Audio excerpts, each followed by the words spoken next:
But here's an experience where after the Skype, me and Jeremy were just sitting here talking. This giant being, well, not giant, but maybe like 8 or 10 feet tall, came from the backyard and entered the living room. And I did not sense any connection to this being. I just didn't know what to think about it. And I never seen a being like this before. It had like a body, but it had these ribbons of light surrounding it. And you could see the energy of lights going out and back, out and back. And it surrounded it from either from the hip area to the head area. It had these like ribbons of light. And I didn't know what to think about it, but I felt a really strong presence of a female presence or feminine presence. And of course, I don't really know if it has a hip area, but from my point of view, in the hip area downward, it had something like a vase-like shape, kind of like a vase-like shape, and there was no legs that I could see.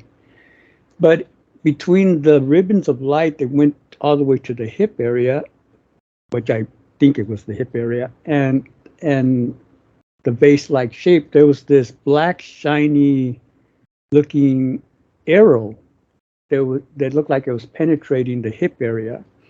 And I didn't know what to think of that. I didn't know that there was any connection with me, but because I felt a really strong feminine presence, I thought it was one of the NuFriends. Maybe they had that sharp, that black shiny arrow that was in their hip area. So I didn't want to interfere in their experience. I just get the NuUU and gifted them, and that was the end of that. Like I said, I thought it was somebody who was one of the NuFriends, and I didn't understand why it came here.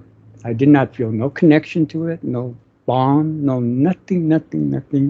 Only that it had a strong female presence. Well, about 2 or 3 weeks later, it came again, and I was by myself this time. And I did not know if it was a memory of it coming back from the backyard into the living room or if it was coming again. And so I thought, why is this being that I do not have no feeling of connection with coming here?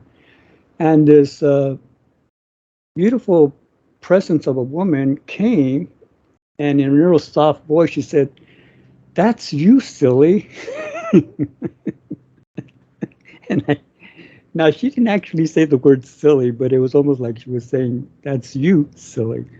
And I said, "What? That's me? I don't feel no connection." And then I thought maybe this is one of those things where we're all one, and in a sense we're kind of connected that way. But I didn't feel nothing. So when she said that, I invited Rebizar to help me remove the black shiny arrow-like object that was in the hip area. And I noticed that the shiny object did not have the shiny object that looked like an arrow did not have like a tap line. It was at least none that I could see. But it knew how to camouflage itself. But my eyes did some kind of shifting, and that's why I was able to see it. So when I invited Rebizar to help remove it, I got the thought that I needed to put the intent myself also to remove it.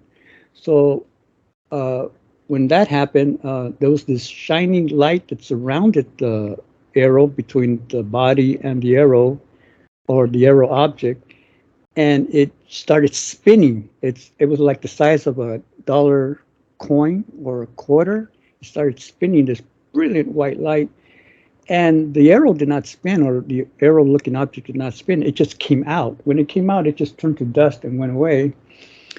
And that was kind of like it. But oh yeah, when the arrow was pulled out, I took a deep breath, like as if it was in me. I was like shocked because I don't feel no connection to it. Why did I take a deep breath? I went like I was relieved, and I thought, why did my body do that when I don't feel no connection to it? Well, And so I don't know if this was something from another galaxy, another universe, another dimension. I didn't really recognize it at all. And I did not feel no bond to it, only that I took a deep breath and I had a strong feminine presence. And that was it. That was the end of the experience. But I don't really understand